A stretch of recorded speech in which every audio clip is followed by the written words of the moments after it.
Hey, how's it going, YouTube? Today I'm going to be covering Bush Dr Coco Loco.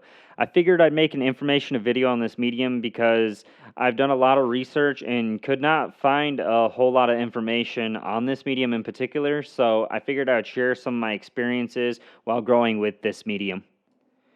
So first things first, I kind of wanted to start out and tell you guys a little bit about Bush Dr Coco Loco. Bush Dr Coco Loco is a medium that comes with a bunch of amendments already jam packed in it. Some of these ingredients being aged forest products, cocoa core, perlite, earthworm castings, fossilized bat guano, Norwegian kelp meal, oyster shell, and dolomite lime for a pH adjustment. Another tip I'd love to give you guys about Bush Dr Coco Loco is it is not recommended to water every single day. It is actually recommended to water every 2 to 3 days, depending on the air circulation and ventilation that some of you have in your grow areas. One of the very first things I would like to go over about this particular medium and this company is pest control. My initial problem with this brand came from examining my plants within the first week and a half. I found little black dots jumping around my medium and the trays in my pots were in. I managed to smush one of them and saw that they had little wings. I initially knew this was fungus gnats. Yes, I said it, fungus gnats, unfortunately. Now, the reason I want to go over this is for any new growers or any people inspiring to try out this brand or this medium for the first time. Initially, when I saw this problem, I freaked out and instantly started researching on how to get rid of them. I made a couple of mistakes, but ultimately I tackled this issue in a couple of days. Now, some of my mistakes were thinking I had to transplant my plants into a new pot or medium instantly. This was not the case. All you have to do is head to your local hydroponic store and pick up some nematodes. Put the nematodes into your water source and water your plants. I am not going to go over the full process because that is a topic for another video or just simply another time. All I want to say is please, please, please don't freak out like I did, because what I initially did was place my plants into garbage bags and take an inch or two off the top of the medium and throw it away. As I proceeded to transplant my plants early into 3 gallon pots, trying to do everything I could to rid my tent of these pests. But if you just focus and put some effort into it, you can tackle this issue within literally just a couple of days. So please, please don't freak out. It's not that big of an issue. Now, there is a couple of other things that you can do for fungus gnats, but I'm not going to go over that because that is something that you can research yourself, or you could find another YouTube video on things to do to rid that problem. I just wanted to bring this topic up because I have read on other threads that it is an issue with this company's medium.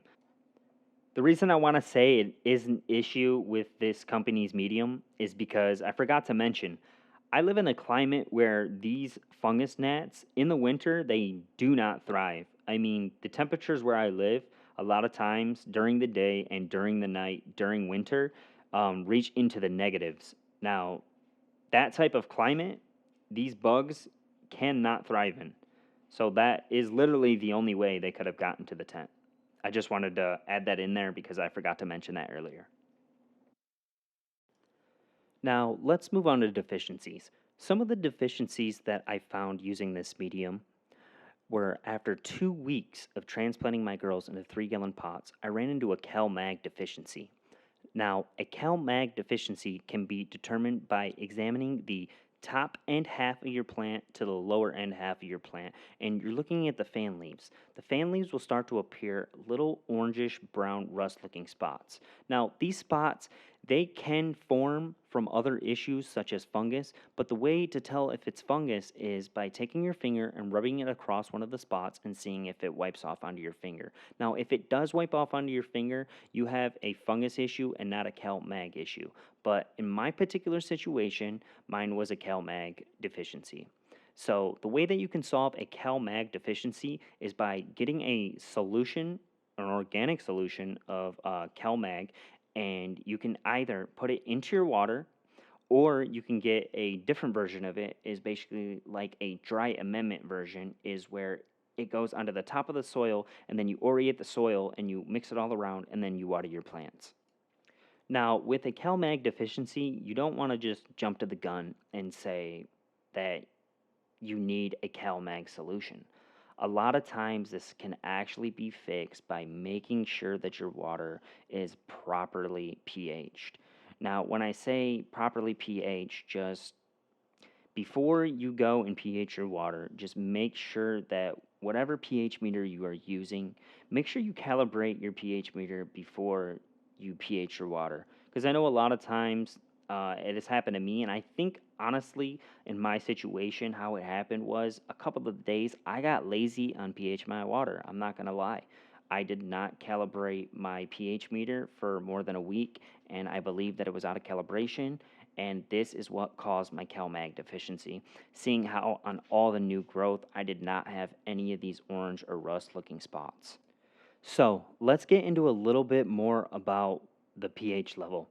So, so you understand, your plant's nutrients will only be absorbed at a certain pH zone. So, plant nutrients sometimes will not be absorbed through your roots because your pH is off.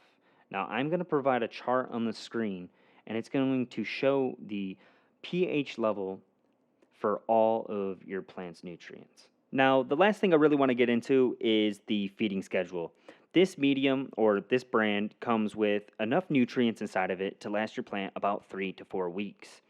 So, all you really want to be giving your plant for those 3 to 4 weeks is just water at its recommended pH level, which I believe for Bush Dr Coco Loco is 6.3 to 6.8.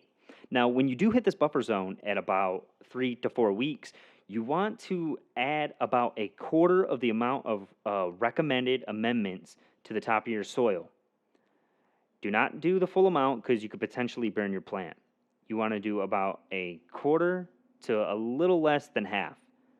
But besides that, everything from there with this medium I've been satisfied with, and everything should be smooth sailing. Thank you so much for watching. Please subscribe. Please hit the like button, leave a comment, and thank you so much. Have a blessed day.